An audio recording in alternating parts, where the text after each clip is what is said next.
Nobody will tell you about these case study hacks that I'm going to tell you today. Hello guys, welcome to the Pixel Arena community, and today is our Sunday session conducted on 3rd March, Sunday 11 a.m. So yeah, this is a presentation I have prepared for you for the case study. Let's go slide by slide and I'll mention and explain all the points to you. Building the perfect case study. This is a revisit edition, and this is the first session we have done in our Pixel Arena community. What should be your expectation with this community? Okay, so we discuss almost these three things. One is we review case studies in our community, and second is there's a challenge we do that is 69 days UI challenge where you have to create UIs for 69 days, and the third thing is jitter animations. So these three things are that you can expect from this community, and make sure to join the community if you are not a part of it. The links would be in the description. Let's start with why do we even need a case study, right? Okay, let me give you an example. Suppose you have just built a home and you need to, maybe you are living in a home and you have to renovate it. What will you do? You will go to Google and try to find good interior designers, right? Once you find the good interior designer, you will look at their previous work that they have done. If they have uh, designed a room where which is very similar to yours, right? That would be your first approach.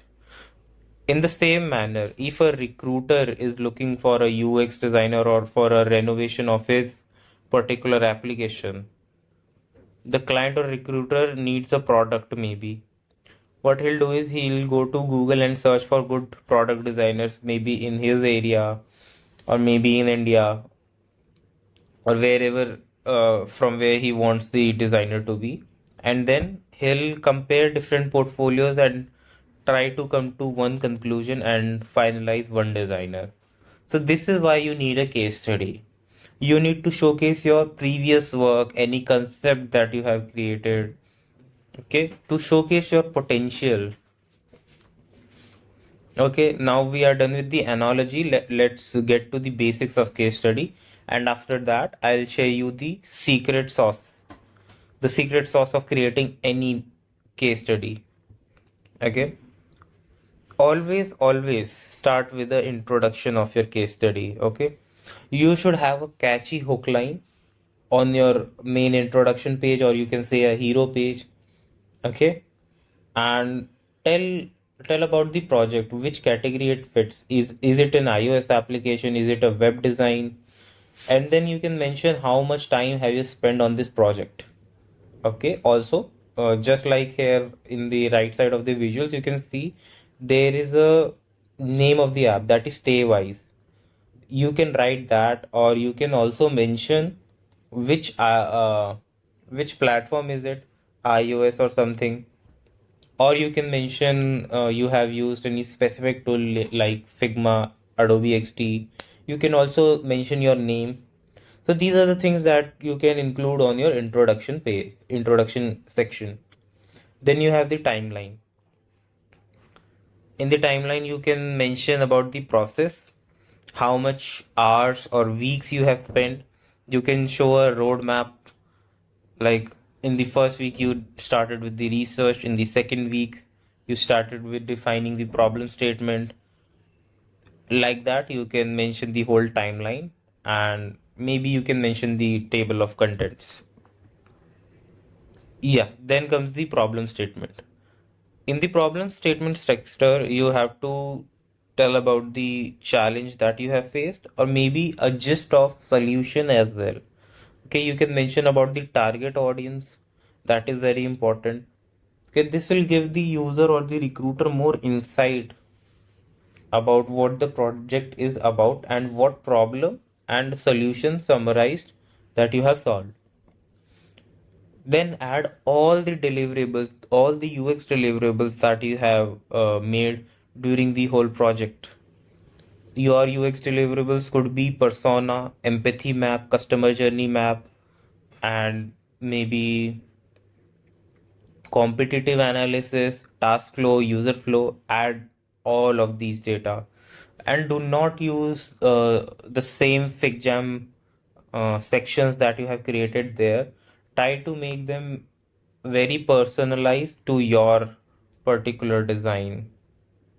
Okay, that's the most important thing. Then mention the core problems. Core problems about the users. What problems did they face? What were their needs and what is their user goals? Okay, and try to make them as visual as possible, because if you add direct text, that would not be helpful. The readability will be very less. If you just wanted to add text, why not make a research paper out of it? But if you want to make it visually appealing, try to make it very aesthetic. Use colors, use big shapes and all. Then we come to the solution. In the solution slides, the sections, try to show what all things that you have done for the solution. You ideated something, you had a few ideas discussed around that. There is a particular technique that you have used for ideation. You have used mind mapping. Try to show that. Okay, and solve these three things. Okay, what did you design, why did you design, and you have to show your ideation. That's the most important part. Before jumping to any solution, show all the things that you have done around that. Then comes the user flow. Okay, once you have the ideation, you have the solution, now you have to plan the user journey, right? So you have to make a user flow. This is very important. So user flows are of two types. One is as is and one is to be. As is user flow is that was made before you started with the solution. And to be user flow is that you have made particularly for the redesigned version. Then you have the wireframes. Okay. You have to show the layout decisions, that okay, this is an onboarding screen and why have you put this submit button on the right side. Okay, the reason is being your right thumb is more accessible to that part, right? So you have to show why these layout decisions have you made. Okay, and yeah, wireframes are very important. Designers don't add it, you should definitely add it. Then comes the grid system. Show the iOS grid system if it's an application. Show Android grid system by material. Or if you have a web application, then show the Bootstrap grid system that you have created. In this manner, it shows you that okay, you are very professional designer. Then comes the style guide. Okay, show all the colors and typography that you have used, maybe also the icons you have used or you have created. Okay, and there is a huge question about components. Should we even use should we add components to our case study? See, I would recommend to not use components here in your case studies. That is because if you add components, you can make a whole different case study about the design decisions and all. But if you are making a UX case study, I would say to not add your components there. Then show the whole user interface. Okay, this is where you have to show the onboarding screens and the always label them. Okay, this is the home page, this is the service page, this is the settings page. Show the whole flow. Okay, you cannot show settings at the top and home screen at the bottom. You have to follow a flow. Start with the onboarding screens, then show the home page, then continue with that. And at the last, always use future scope. It's very important. The things you were not able to cover in the case study, you can mention it here. Okay, this is something that we can do in future. Okay, Suppose you have an e-commerce application that you have designed, but you have only designed it for the buyers. Okay, so the next thing would be to make the whole user flow for the seller as well, right? So that are the things not covered yet, and you can add them to your future scope. And the last thing now, the secret sauce. What makes your case study the best? That is great topics. Start with a great topic. Try to find the topics which are hatke, which are not a lot of people doing. For example, toilet finder is something a very unique problem that people find. Okay, it's really hard to find toilets. Maybe if you are in a rural area, so what you are going to do, right? In the same manner, there is another case study that I did was designitude. So designitude is a combination of two words, that is design plus attitude. Okay, so this was a UX design platform where you can learn UX design, UI design, different terminologies like who is John Norman. So it will give you very short kind of introduction to these abbreviations. Try to have the best aesthetic possible for your design. Okay, you have to be very consistent with the design. If you're using black, do not use white backgrounds, or if you want to use, it's totally up to you. It's just that your design should look consistent. Okay, then the next thing comes is you have to show your storytelling skills. Okay, you have to form a story that I started with the discover process and then I ended on the design process. Okay, so you have to club a story. Try to use not jargons, but try to use word plays. Like on the left visuals, you can see the two sides of the coin. Okay, I have covered the owner's issues and the buyer's issues. Okay, so in that manner, you can do something very unique that other designers are not doing. And the next thing is T-shaped thinking. Do not be skilled in one thing and zero in all the other thing. Try to have a cross-discipline expertise. Okay, so if you see the T shape here, your vertical line mentions that you have a deep discipline in one thing, that is maybe UI design is your core skill, and above that you have a horizontal axis where you have skills like animations, good communication, you have graphic design skills, you can make logos.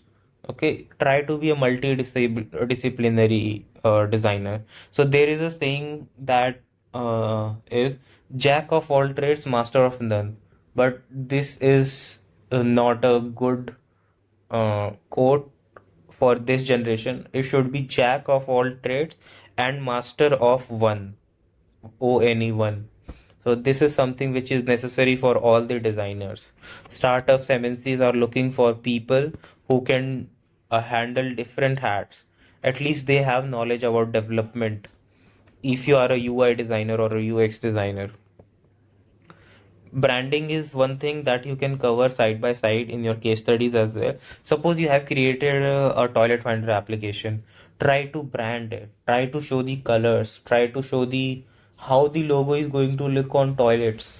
How is the stands will look, the banner, how it will look. Try to cover the branding aspect of the particular app or website that you have created. Show animations, try to add animations in your case studies. Okay, you can export these MP4 files into GIF and then you can upload it directly like an image on your case studies. Okay, try to loop it so it doesn't look like it has a starting point and an end point. It will look like that it's repeating. And the next thing is use mockups. You don't have to overdo it, just try to think it like after every section you have a mockup design in your case study. You can use iPhone mockups, MacBook mockups, but you don't have to use them too much. Okay, and also do not use wrong mockups. For example, you have a light mode design but you are adding it to a light dark mode iPhone. Okay, that won't look good. Okay, try to play with the colors, try to play with typography, and you can come to a conclusion. Okay, so this is the last thing that I'm going to cover about myself. Who is Anand? So right now I am running a community of around 500 designers in Pixel Arena, and every Sunday we conduct sessions on different things. Okay, I'm from Chitkara Design School, and I have just completed my 69 days UI challenge without breaking my streak. And like my whole motto of creating this community is to help young designers. That was it from my side, guys. Hope you like this video or you like the session. Okay, thank you very much, guys. If you have any doubt, if you have any questions, ask in the community and people would be there to help you. Okay, so see you in the community, guys. Sunday sessions. Peace out. Bye bye.